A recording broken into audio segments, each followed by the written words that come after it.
What is going on, y'all? Robert Sykes, KetoSavage.com, and I've got another A.M.A for you today. This one is all about the length of time in between competitive bodybuilding shows. Before we dive into this, let's roll the intro.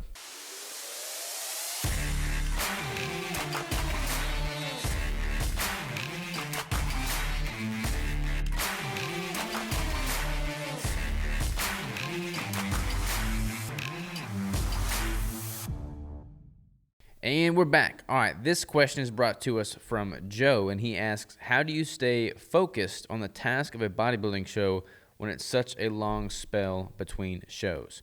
All right, so this is something I'm very passionate about because there's so much confusion around this topic, and honestly, a lot of coaches have pretty poor recommendations for their athletes. So let's talk about this from the context of a natural bodybuilding standpoint, because it's going to vary a little bit between a natural athlete and one that's taken a bunch of gear to recover faster and build more muscle more quickly. If you're natural, it takes a long time to build muscle. It takes a long time to build muscle even if you're not natural, but definitely if you are natural. Your body's ability to build more lean tissue is going to be heightened when you're in a caloric surplus.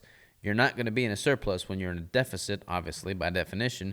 So whenever you're competing, whenever you're getting ready for a show, going through a prep, you're in a deficit. Then you've got several months of time after the show where you're in a reverse diet period to kind of return back up to a healthy maintenance. So let's just say you spend 4 to 6 months worth of time in a deficit, 3 months of time in a reverse diet. That's 9 months right there. So if you're in a span for 9 months where you're not really optimizing your muscle building potential, then you need to have at least that time or more in a reasonable surplus, a healthy surplus, to really optimize for building lean muscle before you step on stage again and ideally look better. Because if you spend 9 months not really optimizing for building muscle, then you go through another deficit shortly thereafter, you're not going to look any better. In fact, you might actually look worse the next time you step on stage. As a bodybuilder, the goal should always be to get better and better and better every single time you step on stage and compete. So for me, what I like to do is, take 4 to 6 months worth of time to diet down, take 2 or 3 months worth of time to reverse back up to a healthy maintenance, then spend the next year and a half, sometimes 2.5 years in a reasonable surplus before I diet back down for another competition. Now, a lot of people don't like hearing that because they get bit by the bug of bodybuilding and they just love it so much, and they just want to compete every single year. And a lot of federations try and push that over-competitive vibe on you, because depending on your federation membership, depending on whether or not you have a pro card status, a lot of federations mandate that you compete every year to maintain that pro status, which I totally disagree with.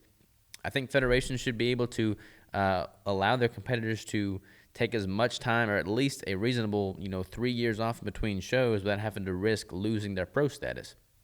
Because, like I've said, as a natural athlete, you need more time in a surplus than in a deficit in order to look better and better and better with each competitive season.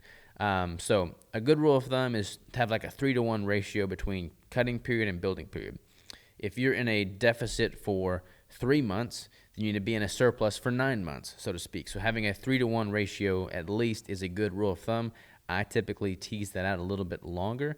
And it is harder to stay, motivated to, practice and hone in on your craft of bodybuilding when you don't have a competition looming in the near future.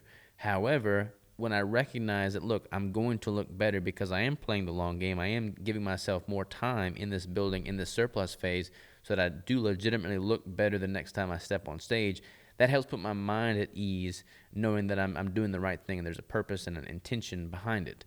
Bodybuilding is a long game sport. You have to be able to embrace that. You have to accept the fact that in order to be the best you can be with it, you're not going to be able to compete every single year.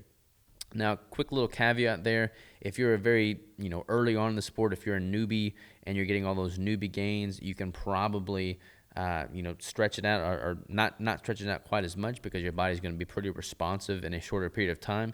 But as you mature, as you have more muscle maturity, as your body is subjected to the stimulus of training for a longer period of time, you're not going to be able to put pounds and pounds of muscle on every single year. Like most natural seasoned athletes are happy if they put on 2, 3, 4 pounds of muscle a year.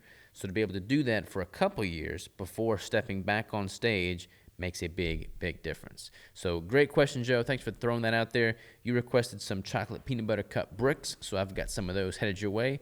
For any of you that do not know how this Ask Me Anything question works, basically just dive down into the description below. There's a Google form link. You can submit a question. If I use your question on one of these AMAs, then I will send you some bricks of a flavor of your choosing. So that's kind of how we do it here. We love it. We enjoy it. And I love all the questions. So until next time, y'all, take care and have a good one.